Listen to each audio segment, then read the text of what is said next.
So here's my house plot. At first look, it's like, oh, this ain't gonna work, man. Nothing sprouted yet as far as the buckwheat.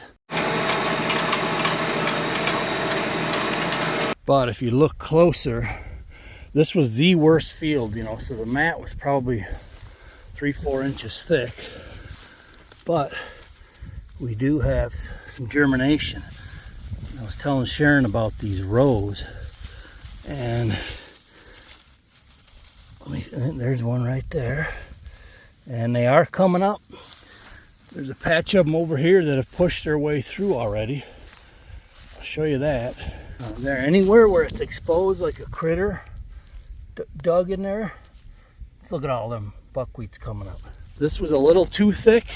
I'm fingers crossed to my work. Look at this, is all buckwheat coming through this straw, so fingers crossed. Check this out, even in this spot where we missed spraying, look at them rows coming up. All right, this strip here is probably the absolute worst on the farm. It's just pure clay because we get a lot of runoff, no nutrients. So up there's not much for buckwheat coming up.